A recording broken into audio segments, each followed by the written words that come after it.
Assalamualaikum, salam sehat semuanya, salam bahagia. Ketemu lagi dengan saya di video kali ini. Kita membaca Harry Potter dan Batu Bertuah, chapter 16 atau bagian 16. Seperti biasa, sebelum dimulai, saya mohon maaf kalau ada kesalahan penyebutan nama, tempat, istilah-istilah, ataupun ada yang belibet dikit cara bacanya, ya saya minta maaf dan saya mohon agar dimaafkan. Harry Potter dan Batu Bertuah, bagian 16, menembus pintu jebakan. Di tahun-tahun mendatang, Harry tak pernah ingat bagaimana persisnya dia mengerjakan soal-soal ujiannya ketika dia setengah percaya Voldemort bisa menerobos masuk setiap saat. Tetapi hari-hari berlalu dan tak ada keraguan Fluffy masih hidup dan sehat di balik pintu tertutup. Udara panas sekali, terutama di ruang kelas besar tempat mereka mengerjakan ujian tertulis. Kepada mereka dibagikan pena bulu baru khusus untuk ujian, pena yang telah disihir dengan mantra anti nyontek. Mereka juga ujian praktek. Profesor Flitwick memanggil mereka satu persatu ke dalam kelas untuk menguji apakah mereka bisa membuat nenas menari di atas meja. Profesor McGonagall mengawasi mereka mengubah tikus menjadi kotak tembakau. Angka diberikan sesuai dengan seberapa indahnya kotak tembakau itu, tetapi dikurangi jika kotak itu punya kumis. Snape membuat mereka gugup terus menempel, sementara mereka mencoba mengingat bagaimana membuat ramuan lupa. Harry mengerjakan tugas-tugasnya sebaik mungkin, berusaha mengabaikan rasa sakit yang menusuk-nusuk dahinya yang terus mengganggunya sejak perjalanan ke hutan. Neville mengira Harry senewan berat gara-gara ujian, karena Harry tak bisa tidur. Tapi kenyataannya adalah Harry berkali-kali terbangun gara-gara mimpi buruknya yang dulu. Hanya saja, sekarang mimpi itu lebih mengerikan, karena ada sosok kerudung dengan darah menetes-netes di dalam mimpinya. Mungkin karena mereka tidak melihat apa yang dilihat Harry dalam hutan, atau karena mereka tidak memiliki bekas luka yang terasa panas membara di dahinya. Tetapi Ron dan Hermione tidak secemas Harry memikirkan batu itu. Voldemort tentu saja membuat mereka takut, tetapi dia tidak akan mendatangi mereka berkali-kali dalam mimpi, dan mereka terlalu sibuk belajar sehingga tak punya waktu untuk mencemaskan apa yang akan dilakukan Snape dan penyihir jahat lainnya. Ujian terakhir mereka adalah sejarah sihir. Setelah 1 jam menjawab berbagai pertanyaan tentang penyihir nyentrik yang menemukan kuali yang bisa mengaduk sendiri, mereka akan bebas selama seminggu penuh untuk menyenangkan sampai hasil ujian mereka diumumkan. Ketika hantu Profesor Binns menyuruh mereka meletakkan pena bulu dan menggulung perkamen mereka, Harry ikut bersorak bersama yang lain. Ujiannya lebih mudah daripada dugaanku, kata Hermione. Ketika mereka bergabung dengan gerombolan anak-anak keluar lapangan yang disinari matahari.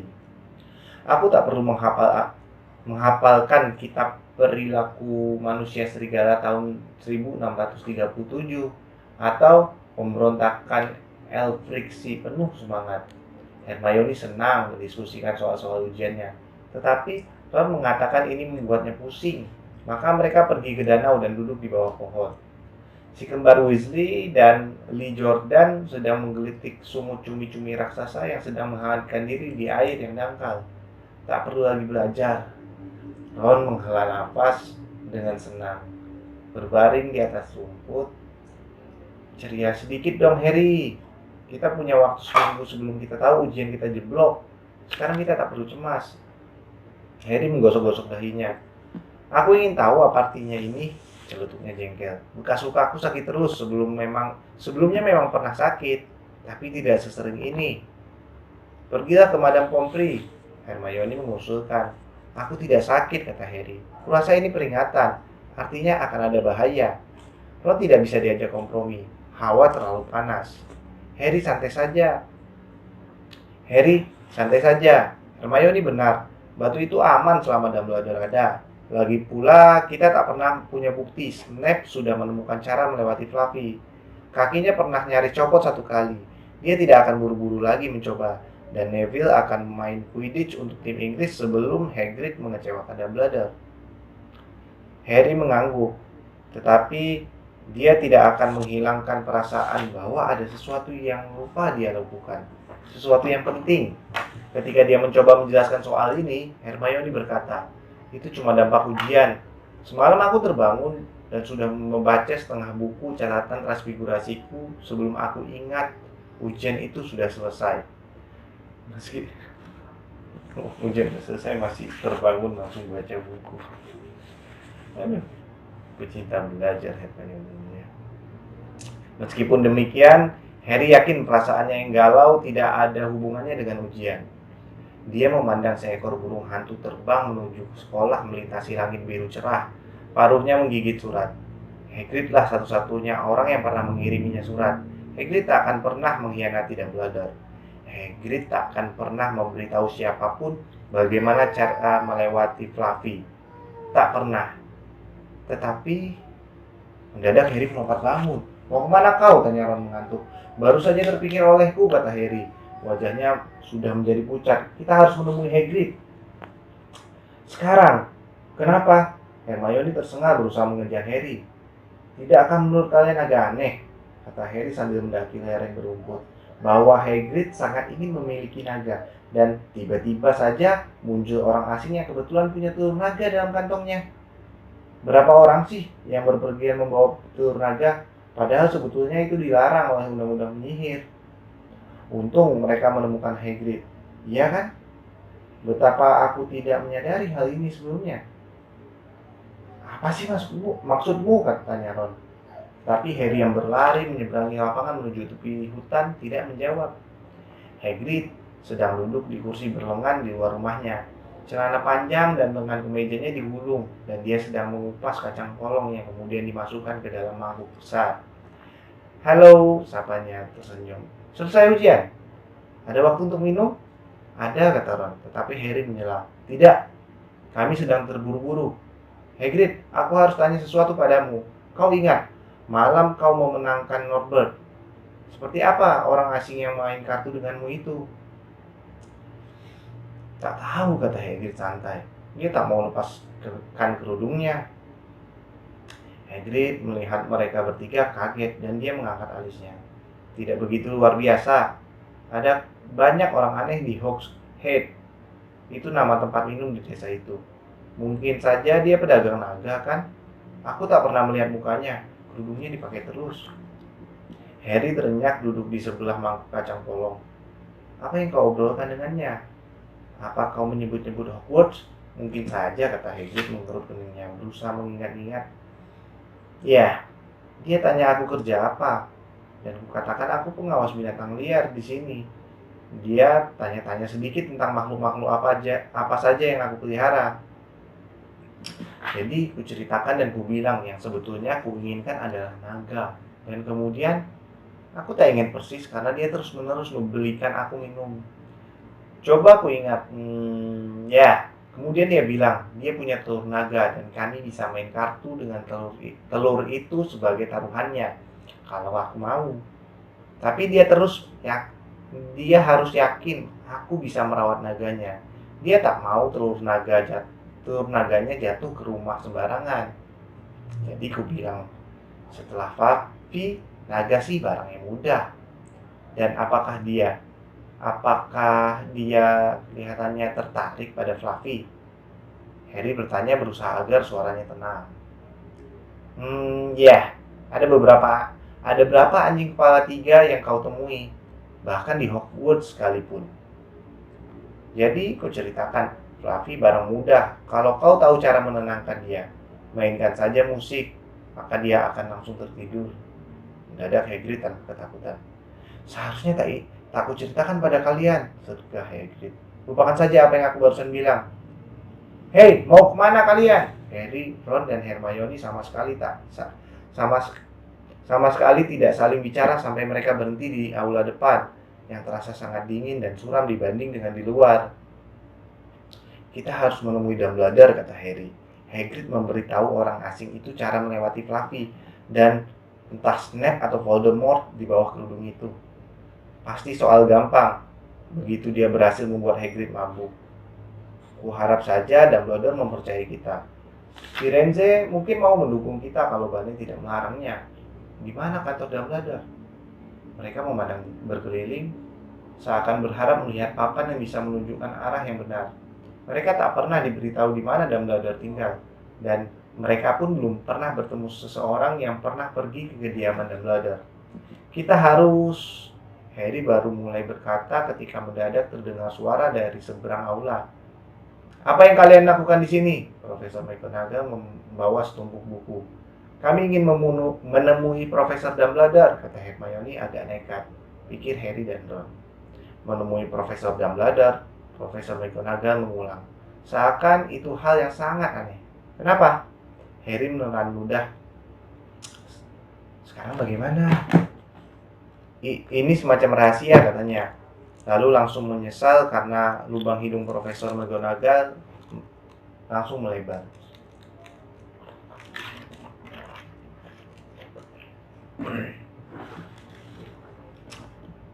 Profesor Dumbledore berangkat 10 menit yang lalu, katanya dingin. Dia menerima panggilan penting dari Kementerian Sihir dan langsung terbang ke London. Dia pergi, kata Harry panik. Sekarang? Profesor Dumbledore penyihir hebat, Potter. Urusannya banyak. Tapi ini penting. Sesuatu yang ingin kau sampaikan lebih penting daripada Kementerian Sihir, Potter. Soalnya, kata Potter yang sudah tidak menutupi lagi. Profesor, ini tentang batu bertuah. Entah apa yang diharapkan Profesor McGonagall. Pasti bukan itu. Buku-buku yang dibawanya berjatuhan dari tangannya, tapi tidak dia pungut kembali. Bagaimana kau tahu? Tanya Ibu. Profesor, saya rasa saya tahu bahwa ada orang yang akan mencoba mencuri batu itu. Saya harus bicara dengan Profesor Dumbledore. Profesor McGonagall menatapnya dengan kaget bercampur curiga. Profesor Dumbledore akan kembali besok, katanya. Akhirnya, aku tak tahu bagaimana kalian sampai bisa tahu tentang batu itu. Tetapi tenanglah, tak seorang pun bisa mencurinya. Perlindungannya sangat ketat. Tapi Profesor Potter, aku tahu apa yang kubicarakan, katanya pendek. Dia membungkuk dan mengumpulkan buku-bukunya yang berjatuhan. Kusarankan kalian semua kembali keluar dan menikmati sinar matahari. Tetapi mereka tidak melakukan itu.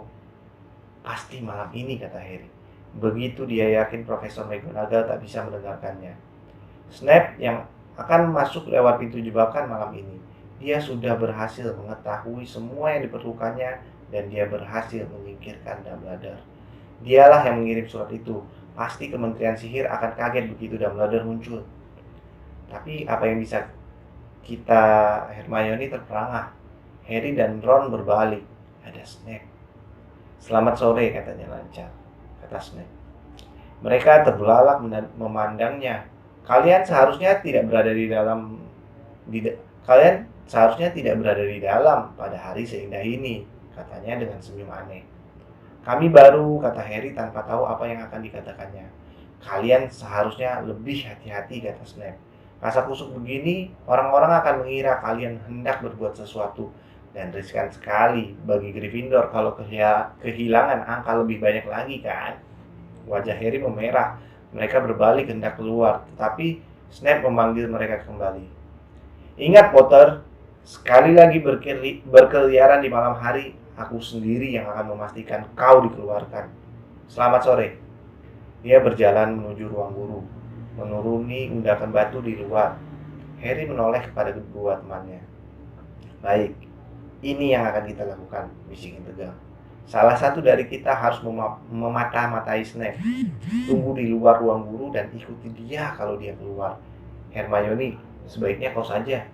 Kenapa aku? Jelas kenapa, kata Ron. Kau bisa berpura-pura sedang menunggu Profesor Flitwick, kan? Ron meninggikan suaranya. Oh, Profesor Flitwick. Saya cemas sekali. Saya rasa jawaban saya untuk soal 14B salah. Oh, diam kau, kata Hermione. Tetapi dia setuju memata-matai Snape. Dan kami lebih baik berjaga di luar koridor lantai 3, kata Harry kepada Ron. Ayo. Tapi bagian rencana yang ini tidak bisa dilaksanakan. Baru saja mereka tiba di pintu yang memisahkan Fluffy dari bagian sekolah lainnya, Profesor McGonagall muncul lagi. Dan kali ini dia marah sekali. Rupanya kalian pikir kalian lebih susah ditembus daripada satu set mantra sihir, sembunyinya. Cukup omong kosong ini. Kalau ku dengar kalian berada dekat-dekat sini lagi, aku akan mengurangi 50 angka lagi dari Gryffindor. Ya Weasley, dari asramaku sendiri. Harry dan Ron kembali ke ruang rekreasi. Harry baru saja berkata, paling tidak Hermione mengawasi Snape. Ketika lukisan Nyonya Gemuk berayun terbuka dan Hermione masuk. Sorry Harry, ratapnya. Snape keluar dan bertanya, aku sedang apa? Jadi, kukatakan aku menunggu Flitwick dan Snape masuk memanggilnya. Terpaksa aku buru-buru menyingkir. Aku tak tahu Snape kemana. Apa boleh buat kalau begitu kan? Kata Harry. Kedua temannya menatap wajah Harry pucat dan matanya berkilauan. Aku akan ke sana malam ini dan aku akan berusaha mendapatkan batu itu lebih dahulu. Kau gila, kata Ron. Jangan, cegah Hermione. Setelah McGonagall dan Snape mengancammu seperti itu, kau akan dikeluarkan. Jadi kenapa? Teriak Harry. Tidak mengertikah kalian? Jika Snape berhasil mendapatkan batu itu, Voldemort akan kembali. Tidak pernahkah kalian dengar bagaimana keadaan ketika dia mencoba mengambil alih kekuasaan? Tidak ada lagi Hogwarts. Jadi kita tak bisa dikeluarkan. Dia akan merobohkannya atau mengubahnya jadi sekolah untuk sihir hitam. Kehilangan angka tidak berarti lagi. Tidakkah kalian paham? Apakah kalian pikir dia akan membiarkan kalian dan keluarga kalian hidup tenang jika Gryffindor memenangkan biaya asrama? Kalau aku tertangkap sebelum mencapai tempat batu itu disimpan, ya, aku harus kembali ke keluarga Dursley dan menunggu Voldemort menemukanku di sana. Itu cuma berarti aku menunda kematian sebentar, karena aku tak mau menyeberang ke sihir hitam. Aku akan menembus pintu jebakan itu malam ini, dan apapun yang kalian katakan tak akan bisa mencegahku. Voldemort membunuh orang tuaku, ingat? Dia menelik menatap mereka. Kau betul Harry, kata Hermione pelan. Aku akan memakai jubah gaib, kata Harry. Untunglah jubah itu dikembalikan kepadaku. Tapi apa jubah itu bisa menyelubungi kita bertiga, tanya Ron. Kita bertiga? Oh, tentu. Mana mungkin kami membiarkanmu pergi sendiri? Tentu saja tidak, kata Hermione tegas. Kau pikir bagaimana kau bisa mencapai tempat batu tanpa kami? Lebih baik aku mencari di buku-bukuku. Siapa tahu ada yang berguna. Tapi kalau kita tertangkap, kalian berdua akan dikeluarkan juga. Tidak, kalau bisa kucegah, kata Hermione muram. Flitwick memberitahuku rahasia bahwa aku mendapat 112% dalam pelajarannya. Mereka tidak akan mengeluarkanku dengan nilai setinggi itu. Sesudah makan malam, mereka bertiga duduk dengan gelisah, memisahkan diri di ruang rekreasi. Tak ada yang mengganggu mereka. Toh, tak seorang anak Gryffindor pun mau bicara lagi dengan mereka. Malam ini pertama kalinya Harry tidak merasa sedih karenanya. Hermione membaca sekilas semua catatannya, berharap menemukan salah satu sihir yang akan mereka coba punahkan. Harry dan Ron tidak banyak bicara. Keduanya memikirkan apa yang sebentar lagi akan mereka lakukan. Perlahan ruangan menjadi kosong ketika anak-anak satu demi satu pergi untuk tidur. Lebih baik ambil jubahnya sekarang, gumam Ron. Ketika akhirnya Lee Jordan pergi sambil menggeliat dan menguap, Harry berlari ke atas ke kamar mereka yang gelap. Ditariknya jubahnya dan kemudian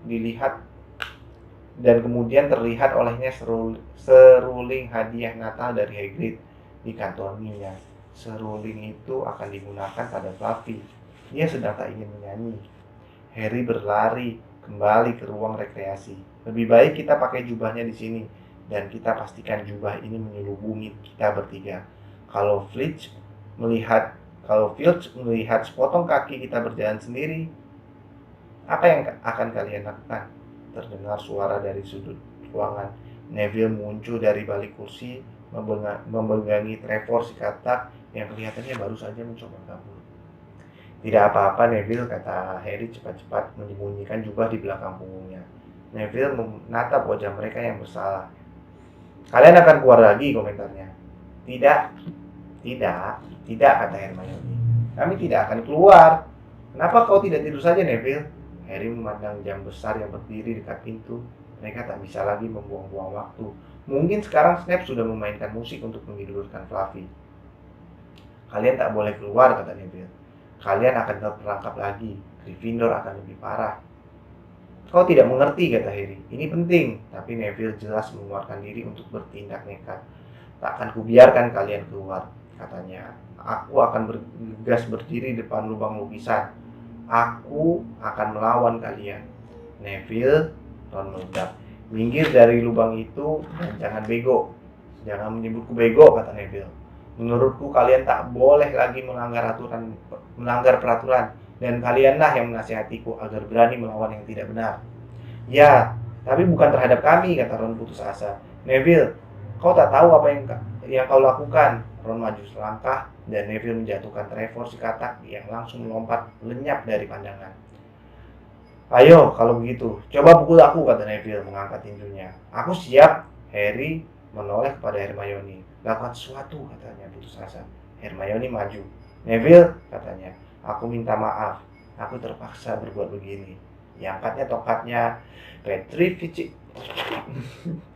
Petrificius Totalus. Serunya. Seraya menunjuk Neville. Lengan Neville mengatuk ke sisi tubuhnya. Kedua kakinya saling menempel. Seluruh tubuhnya menjadi kaku. Dia terhuyung di tempatnya berdiri dan kemudian jatuh terjerembab. Kaku seperti papan. Hermione berlari untuk merentakkannya. Rahang Neville terkunci hingga tak bisa bicara. Hanya matanya yang bergerak-gerak memandang mereka dengan ngeri. Apa yang kau lakukan kepadanya, bisik Harry. Kutukan ikat tubuh sempurna, kata Hermione merana. Oh Neville, sorry. Kami terpaksa. Neville, tak ada waktu untuk menjelaskannya, kata Harry. Kau akan mengerti nanti, Neville, kata Ron, ketika mereka melangkahinya dan memakai jubah gaib. Tetapi meninggalkan Neville yang tak bisa bergerak terbaring di lantai rasanya bukan pertanda yang baik. Dalam keadaan cemas, bagi mereka bayangan patung kelihatan seperti Filch. Semua desau angin di kejauhan terdengar seperti Beavis yang meluncur turun ke arah mereka. Di kaki tangga pertama mereka melihat Mrs. Norris mengendap-endap di dekat puncak tangga. Oh, ayo kita tenang dia. Kali ini saja, kata Ron ke telinga Harry. Tapi Harry menggeleng. Ketika mereka berhati-hati naik melewatinya, Mrs. Norris mengarahkan matanya yang seperti senter kepada mereka. Tetapi tidak berbuat apa-apa. Mereka tidak bertemu siapa-siapa lagi sampai tiba di tangga menuju ke lantai 3. Beavis sedang berada di tengah tangga, melepas karpetnya supaya orang yang lewat tersandung. Siapa itu? Katanya tiba-tiba ketika mereka naik ke arahnya. Dia menyipitkan mata hitamnya yang kejam. Aku tahu kau di situ, meskipun aku tak bisa melihatmu. Apakah kau hantu atau murid bandel? Beavis melayang ke atas memandang mereka. Harus aku panggil Filch? Harus, kalau ada makhluk tidak tampak berkeliaran. Mendadak Harry mendapat ide. Beavis, katanya, berbisik serak. Baron berdarah punya alasan sendiri untuk tidak menampakkan diri. Beavis nyaris jatuh dari udara saking kagetnya. Tapi dia berhasil menguasai diri dan melayang kira-kira 30 cm dari tangga. Maaf sekali yang berdarah, Mr. Baron, Sir, katanya menjilat. Salahku, aku tidak melihatmu. Tentu saja tidak, kau tidak kelihatan. Maafkan gurauan kecil Beavis, Sir. Aku tak ada urusan di sini, Beavis, kata Harry serak. Pergi jauh-jauh dari tempat ini malam ini. Baik, Sir, aku akan pergi, kata Beavis melayang lagi. Mudah-mudahan urusanmu berjalan lancar, Baron. Aku tidak akan mengganggumu. Dan dia pun melayang pergi. Brilian, Harry, bisik Ron. Beberapa detik kemudian mereka sudah berada di luar koridor lantai 3 dan pintunya sudah menganga sedikit. Wah, kata Harry muram. Rupanya Snape sudah berhasil melewati Fluffy. Melihat pintu yang terbuka itu, ketiganya menyadari apa yang akan mereka hadapi. Di bawah selubung jubah, Harry menoleh pada kedua temannya. Jika kalian ingin kembali, aku tidak akan menyalahkan kalian, katanya. Kalian boleh memakai jubah ini. Aku sudah tidak memerlukannya lagi sekarang. Jangan bodoh, kata Ron. Kami ikut, kata Hermione. Harry mendorong pintu hingga terbuka. Ketika pintu itu berderit, telinga mereka menangkap bunyi geraman rendah. Ketiga pasang cuping hidung anjing itu mengendus-endus liar ke arah mereka, meskipun tidak bisa melihat mereka. "Apa itu di kakinya?" bisik Hermione. "Kelihatannya harpa," jawab Ron. "Tentu Snape yang meninggalkannya di situ."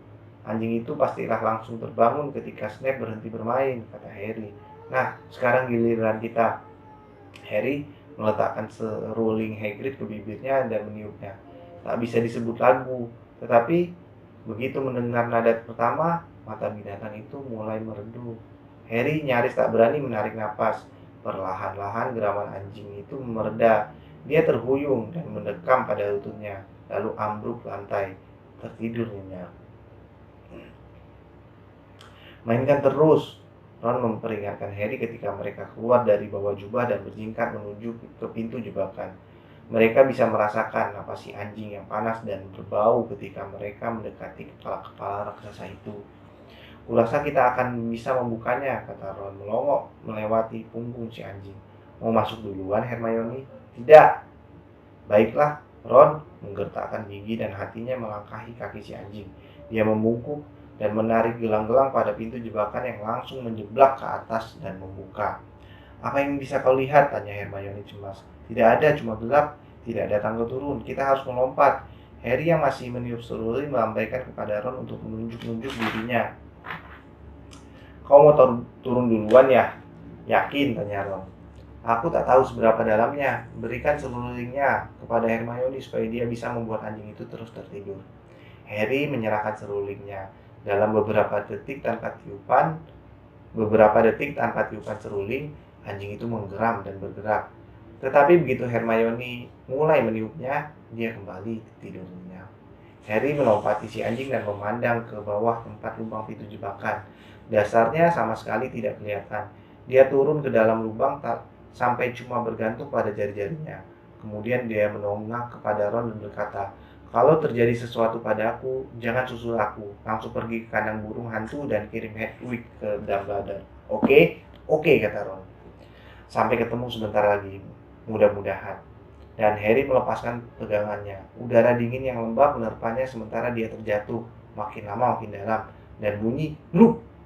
Dengan bunyi gedebuk yang seakan teredam, dia mendarat pada sesuatu yang lunak. Harry duduk dan meraba-raba. Matanya belum bisa terbiasa pada keremangan di situ. Dia serasa duduk di atas sejenis tanaman.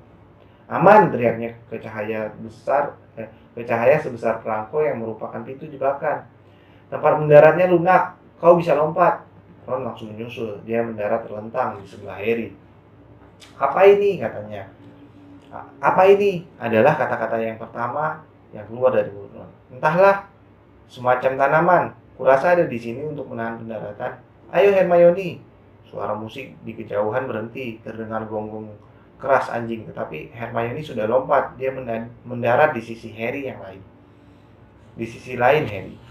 "Pastilah, kita beribu-ribu meter di bawah sekolah," katanya. "Untung ada tanaman ini," kata Ron. "Untung," jadi Hermione. "Lihat kalian berdua." Hermione melompat dan berusaha menuju dinding lembab. Dia harus berkutat, karena begitu dia mendarat, tanaman itu langsung melilit sulur-sulur seperti ular di sekeliling pergelangan kakinya. Sedangkan Harry dan Ron, tanpa mereka sadari, kaki mereka sudah dililit kencang oleh sulur-sulur panjang tanaman merambat itu. Hermione berhasil membebaskan diri sebelum tanaman itu membelit dengan ketat. Sekarang dia memandang ngeri pada kedua temannya yang berkutat melepaskan tanaman itu dari tubuhnya. Tetapi semakin mereka berusaha, semakin kuat tanaman itu membelit. "Berhenti bergerak," perintah Hermione. "Aku tahu apa ini. Ini jerat setan." "Oh, aku senang sekali kita tahu nama tanaman ini. Sungguh sangat membantu," cemooh Ron sambil memiringkan tubuhnya ke belakang, berusaha mencegah tanaman itu membelit lehernya. "Diam, aku sedang berusaha mengingat bagaimana membunuhnya," kata Hermione. "Cepat kalau begitu." "Aku tak bisa bernapas," kata Harry tersengal, berkutat dengan sulur yang membelit dadanya. Jerat setan, jerat setan, jerat setan. Apa yang dikatakan Profesor Sprout? Tanaman ini suka kegelapan dan kelembapan. "Oh, kalau begitu, nyalakan api." Harry tersedak. "Ya, tentu saja, tapi tak ada kayu," seru Hermione meremas-remas tangannya. "Kau ini gila," Ron menggumam. "Kau penyihir, apa bukan?" "Oh, betul," kata Hermione. Dia mencabut tongkatnya, menggoyangkannya dan menggumam sesuatu dan berhasil memancarkan api biru. Sama seperti yang digunakannya pada Snape di stadion. ke arah tanaman itu. Dalam beberapa detik saja, kedua anak laki-laki itu merasa belitan sulur-sulur itu mengendur ketika tanaman itu menjauh ketakutan dari nyala terang dan kehangatan. Menggeliat-geliat dan melambai-lambai, tanaman itu melepaskan belitannya dan mereka berhasil membebaskan diri. Untung kau menyimak pelajaran herbologi, Hermione, kata Harry ketika dia bergabung dengannya di dekat dinding, seraya menyeka keringat dari wajahnya. Kata Ron. Dan untung Harry tidak jadi panik dalam krisis. Tak ada kayu. Astaga. Jalan sini, kata Harry, menunjuk ke lorong berlantai batu yang merupakan satu-satunya jalan di situ.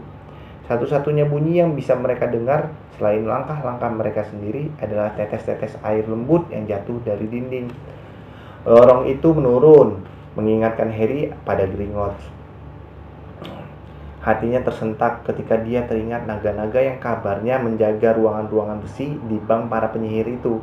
Bagaimana seandainya mereka bertemu dengan naga yang sangat benar-benar sudah dewasa? Norbert saja sudah sangat merepotkan. Kau dengar sesuatu? Bisik Ron. Harry mendengarkan bunyi berkeresek dan denting lembut terdengar dari arah depan.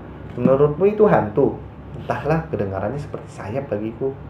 Di depan terang, bisa kulihat ada yang bergerak. Mereka mencari ujung lorong dan melihat di depan mereka kamar yang terang benderang. Langit-langitnya melengkung tinggi di atas mereka. Kamar itu penuh burung-burung kecil yang berkilauan bagai permata, berterbangan mengitari ruangan. Di sisi lain kamar itu terdapat pintu kayu berat. Apa mereka akan menyerang bila kita menyeberangi kamar ini, kata Ron. Mungkin, kata Harry.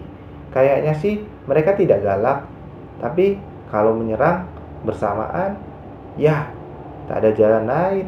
Aku mau lari.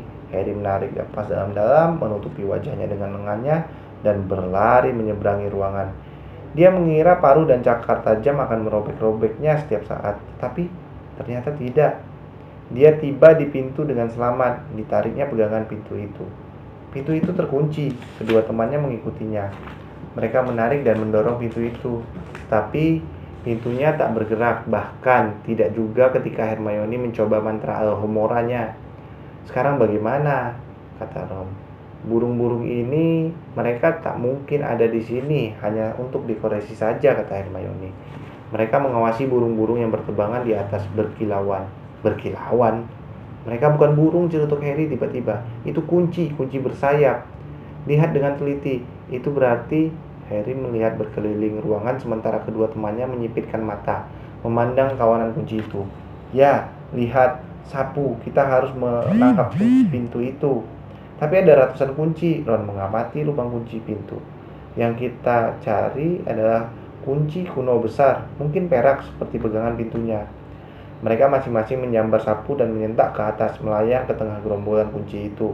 Mereka menyambar dan menjamret, namun kunci-kunci yang telah disihir itu meluncur dan menukik begitu cepat, sampai nyaris tak mungkin untuk ditangkap. Tapi tak percuma, Harry menjadi seeker paling muda abad ini. Dia punya bakat melihat sesuatu yang tak dilihat orang lain. Setelah beberapa menit menyelip-nyelip di antara pusaran bulu-bulu pelangi itu, dia melihat kunci perak besar yang sayapnya bengkok. Seakan kunci itu sudah pernah ditangkap dan dijejalkan dengan kasar ke dalam lubang kunci. Yang itu, teriaknya. Yang besar itu, di sana bukan itu yang sayapnya biru terang. Bulu-bulunya kusut di satu sisinya. Ron meluncur ke arah yang ditunjuk Harry, menabrak langit-langit dan nyaris terjatuh dari sapunya. Kita harus mengepungnya, teriak Harry, tanpa melepas pandangannya dari kunci dengan sayap rusak itu. Ron, kau datanginya dari atas. Hermione, tetap di bawah dan cegah kunci itu untuk turun. Dan aku akan mencoba menangkapnya. Baik, sekarang! Ron menukik, Hermione melintas, kunci itu berhasil menghindari mereka berdua, dan Harry meluncur mengejarnya. Kunci itu terbang menuju dinding. Harry mencondongkan tubuhnya ke depan dan diiringi bunyi derak yang menyakiti telinga, memepetkannya ke dinding dengan satu tangan. Sontak, sorak Ron dan Hermione bergaung di kamar berlangit-langit tinggi itu. Mereka cepat-cepat mendarat dan Harry berlari ke pintu. Kunci itu di tangannya, menggelepar, berusaha melepaskan diri. Harry berhasil memasukkannya ke lubang dan memutar. Berhasil. Begitu terdengar bunyi klik membuka, kuncinya langsung melesat terbang lagi. Bentuknya makin berantakan sekarang setelah ditangkap 2 kali. Siap? Harry menanyai kedua temannya. Tangannya yang mencekal pegangan pintu. Mereka mengangguk. Dibukanya pintu. Kamar berikutnya begitu gelap sehingga mereka sama sekali tak bisa melihat apa-apa. Tetapi begitu mereka melangkah masuk, mendadak cahaya memenuhi ruangan, menunjukkan pemandangan yang mencengangkan. Mereka berdiri di tepi papan catur raksasa, di belakang bidak-bidak hitam yang semuanya lebih tinggi dari mereka dan dipahat dari tampaknya batu hitam. Berhadapan dengan mereka, jauh di seberang ruangan ada bidak-bidak putih. Harry dan Ron serta Hermione sedikit gemetar. Bidak-bidak catur putih itu tidak berwajah. Sekarang apa yang harus kita lakukan? Bisik Harry. Jelas kan, timah Ron. Kita harus bermain untuk bisa sampai ke seberang ruangan. Bagaimana? Kata Hermione cemas. Kurasa, kata Ron, kita harus menjadi bidak catur. Ron berjalan ke arah perwira hitam dan menjulurkan tangan menyentuh kudanya. Langsung saja batu itu hidup. Kudanya mengais-ngais tanah dan si perwira menoleh kepalanya yang memakai helm untuk menunduk memandang Ron. Apa kami harus bergabung dengan kalian untuk bisa menyeberang? Perwira hitam itu mengangguk. Ron menoleh kepada kedua temannya. Ini perlu pemikiran, katanya. Kurasa kita harus mengambil tempat 3 bidak hitam. Harry dan Hermione tetap diam mengawasi Ron berpikir. Akhirnya Ron berkata, jangan tersinggung ya, tapi kalian berdua tak begitu ahli bermain catur. Kami tidak tersinggung, kata Harry cepat-cepat. Katakan saja apa yang harus kami lakukan. Nah, Harry, kau mengambil tempat menteri itu, dan Hermione, kau di sebelahnya, di tempat benteng itu. Di sebelah tempat benteng. Agak aneh, menteri di sebelahnya benteng. Wah. Kau sendiri bagaimana? Aku akan jadi perwira, kata Ron. Bidak-bidak catur ini rupanya mendengarkan. Karena begitu Ron berkata demikian, perwira, menteri, dan benteng berbalik memunggungi bidak-bidak putih dan berjalan turun dari papan catur, meninggalkan 3 petak kosong yang segera ditempati Ron, Harry, dan Hermione.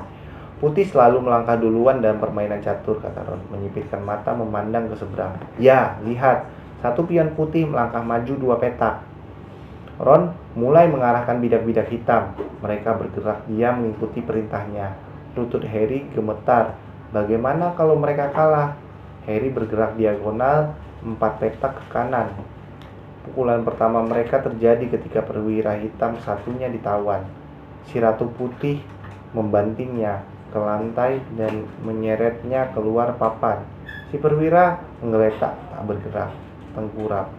Apa boleh buat, kata Ron yang tampak terguncang. Kau jadi bebas menawan si menteri itu, Hermione. Ayo. Setiap kali salah satu anggota mereka kalah, bidak putih itu tak menunjukkan belas kasihan. Segera saja, sekumpulan bidak hitam lemas terpuruk di sepanjang dinding. 2 kali Ron menyadari tepat waktu bahwa Harry dan Hermione dalam bahaya. Dia sendiri melesat ke sana kemari di papan, menawan bidak putih hampir sebanyak bidak hitam yang kalah. Kita hampir sampai, mendadak Ron bergumam. Biar aku berpikir. Si ratu putih menolehkan wajahnya yang kosong ke arahnya. Ya, kata Ron pelan. Ini satu-satunya cara. Aku harus ditawan. Tidak, Harry dan Hermione memekik. Begitulah catur, tukas Ron. Harus ada yang dikorbankan. Aku akan melangkah maju 1 petak, dan Ratu Putih akan menawanku. Jadi kau bebas mensekak rajanya, Harry. Tapi, kau mau menghalangi Snape atau tidak? Ron, kalau kau tidak terburu-buru, Snape sudah akan berhasil mendapatkan batu itu. Tidak ada pilihan lain. Siap? Seru Ron. Wajahnya pucat, tetapi mantap. Aku menyerahkan diri. Jangan berlama-lama begitu, kalian sudah menang. Ron langkah maju, dan Ratu Putih langsung menerkamnya. Dipukulnya keras-keras kepala Ron dengan tangan batunya, dan Ron langsung ambruk ke lantai. Hermione menjerit, tetapi bertahan di petaknya. Si Ratu Putih menyeret Ron ke tepi. Kelihatannya dia pingsan, gemeteran. Harry bergerak 3 petak ke kiri. Si Raja Putih melepaskan mahkotanya dan melemparnya ke kaki Harry. Mereka sudah menang. Bidak-bidak catur menepi dan membungkuk. Jalan menuju pintu kini bebas tanpa hambatan. Dengan pandangan putus asa terakhir ke arah Ron, Harry dan Hermione berlari melewati pintu dan tiba di lorong berikutnya. Bagaimana kalau dia akan baik-baik saja, kata Harry, berusaha meyakinkan diri. Menurutmu apa berikutnya? Kita sudah melewati kreasi sport, jerat setan. Flitwick pastilah yang menyihir kunci-kunci. McGonagall mentransfigurasi bidak-bidak catur membuatnya hidup. Tinggal mantra Quirrell dan Snape. Mereka sudah tiba di pintu berikutnya. Buka sekarang, kata Harry berbisik. Buka saja. Harry mendorongnya terbuka. Bau menjijikkan menusuk hidung, membuat keduanya menarik jubah untuk menutupi hidung. Dengan mata berair mereka melihat tergeletak di lantai di depan mata mereka. Troll yang bahkan lebih besar daripada troll gunung yang sudah mereka kalahkan pingsan dengan benjolan berdarah di kepalanya. Aku lega, kita tidak perlu berkelahi dengan dia, bisik Harry. Ketika mereka dengan hati-hati melangkahi salah satu kakinya yang amat besar. Ayo cepat, aku tak bisa bernapas. Harry membuka pintu ke ruangan berikutnya. Keduanya nyaris tak berani melihat apa yang menantikan mereka. Tetapi tak ada satu pun yang mengerikan di sini. Hanya ada meja dengan 7 botol berbeda bentuk berdiri berderet. Hasil karya Snape, kata Harry. Apa yang harus kita lakukan? Mereka melangkahi ambang pintu dan mendadak api berkobar di belakang mereka. Bukan api biasa karena warnanya ungu. Pada saat bersamaan, lidah api hitam menyala di pintu menunggu ruang berikutnya. Mereka terperangkap. Lihat, Hermione menyambar segulung kertas yang tergeletak di sebelah botol-botol. Harry melongok dari balik bahu Hermione untuk ikut membacanya. Bahaya ada di depanmu, sementara rasa aman ada di belakang. Kami berdua akan membantumu, entah mana yang akan kau temukan. Satu di antara kami bertujuh akan membawamu maju ke kamar berikutnya. Satu lagi membuat peminumnya kembali ke tempat semula. 2 di antara kami hanyalah berisi anggur lezat. 3 di antara kami pembunuh, sembunyi menunggu saat yang tepat. Pilihlah. Kalau tak mau berada di sini selamanya, merajuk. Untuk membantu menentukan pilihanmu, kami berikan 4 petunjuk. Pertama, betapapun liciknya racun berusaha bersembunyi, kau akan selalu menemukannya di sebelah anggur di sisi kiri. Kedua, yang berdiri di masing-masing ujung isinya lain. Tetapi kalau kau mau ke depan, dua-duanya pantang untuk main-main. 3, seperti kau lihat jelas, semua botol berbeda ukuran, baik yang cebol maupun raksasa berisi maut di dalamnya. Keempat, yang kedua dari kiri dan kanan sama saja isinya, meskipun awalnya tampak berlainan. Hermione mengembuskan napas lega. Harry heran sekali melihatnya tersenyum, soalnya dia sendiri sama sekali tak ingin tersenyum. Brilian, puji Hermione. Ini bukan sihir, ini logika, teka-teki. Banyak penyihir besar yang tak punya logika sama sekali akan terkurung di sini selamanya. Agak nyindir Harry, penyihir besar. Tentu saja tidak, kata Hermione. Semua yang kita butuhkan ada di kertas ini.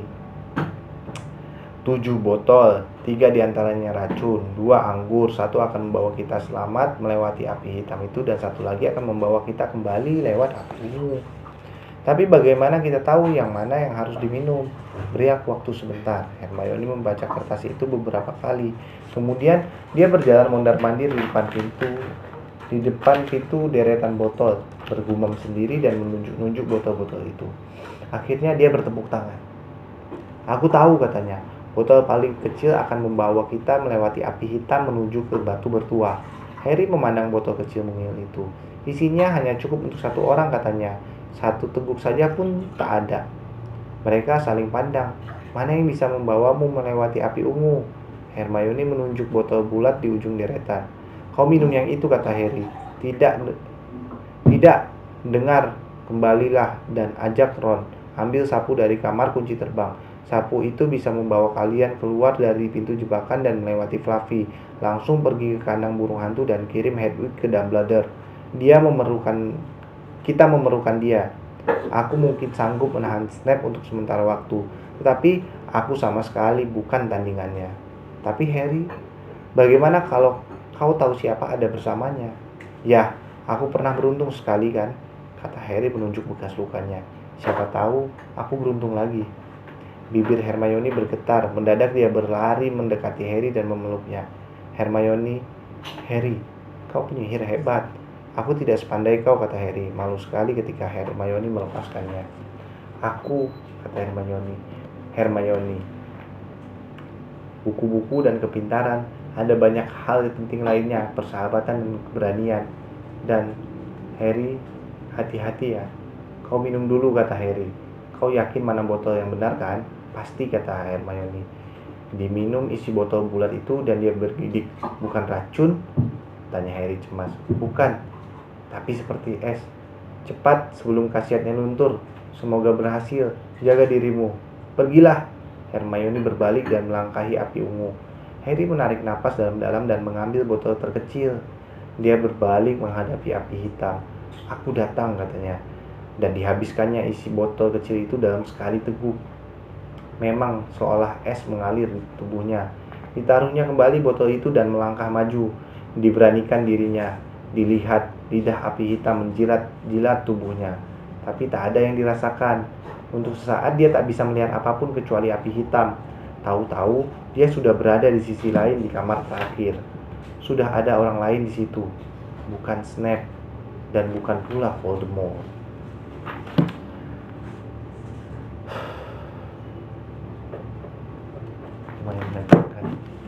Itu akhir dari chapter 16. Sampai jumpa di video berikutnya. Terima kasih. Assalamualaikum.